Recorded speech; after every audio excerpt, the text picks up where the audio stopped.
কালো পোশাক পরিধান করে মুখ ঢেকে হাতে অস্ত্র ধারণ করে আছে দুজন কিশোর এবং মঞ্চে আরবিতে ভাষণ প্রদান করছেন আরেকজন। ঠিক এভাবেই দখলকৃত ফিলিস্তিনের মুক্তিকামী বিদ্রোহী সংগঠন হামাসকে উপস্থাপন করছিল যশোরের জামিয়া ইসলামিয়া মাদ্রাসার ছাত্ররা। তাদের বার্ষিক ক্রীড়া প্রতিযোগিতায় যেমন খুশি তেমন সাজো অনুষ্ঠান উপলক্ষে কয়েকজন ছাত্রের হামাস যোদ্ধা সেজে আসার একটি ভিডিও চিত্র সম্প্রতি সামাজিক যোগাযোগ মাধ্যমে ভাইরাল হয়েছে। জানা যায় অস্ত্রগুলো ককশিটের বানানো, যার উপরে কালো টেপ পেঁচানো ছিল। আর আরবি বক্তব্যটির অডিও ক্লিপ বেজেছে এই অনুষ্ঠানে বক্তৃতা প্রদানের অভিনয় করার সময়। Double million offer, Walton fridge কিনে পেতে পারেন 20 লক্ষ টাকা, রয়েছে কোটি কোটি টাকার নিশ্চিত উপহার। তবে এই বিষয়টি সহজভাবে নিতে পারছে না সমাজের এক শ্রেণীর মানুষ। অনেকে আবার এই সাজ পোশাককে জঙ্গিবাদের প্রতি উৎসাহিত করা হিসেবে দেখছেন।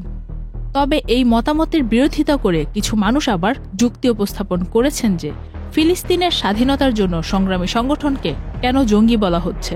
অনেকে ভাবছেন এই ছেলেগুলো সামান্য ককশিটের তৈরি বন্দুক হাতে অভিনয় করায় কিছু মানুষের রোষানলে পড়েছে।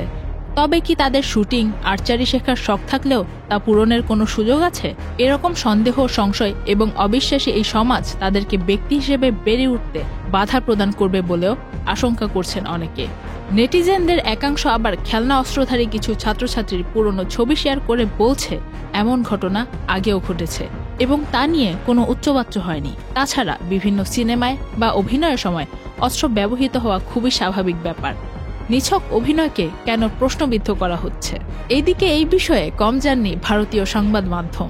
তারা যশোরের ওই ঘটনার প্রচার করে ইতিমধ্যে দাবি করা শুরু করেছেন যে বাংলাদেশে জঙ্গিবাদের উত্থান পাকাপোক্তভাবে ঘটে গেছে। এছাড়াও তাদের গণমাধ্যমে আরো নানা কল্পকাহিনী বর্ণনা করা হয়েছে। বাংলাদেশ ধীরে ধীরে চলে যাচ্ছে সন্ত্রাসবাদীদের হাতে। যেমন খুশি তেমন সাজো অনুষ্ঠানে ফিলিস্তিনের মুক্তিকামী বিদ্রোহীদের সাজ পোশাকে উপস্থিত হওয়া কিশোরদের ব্যাপারে আপনার কি মতামত তা কমেন্ট বক্সে জানান। Faria Ahmed, channel I.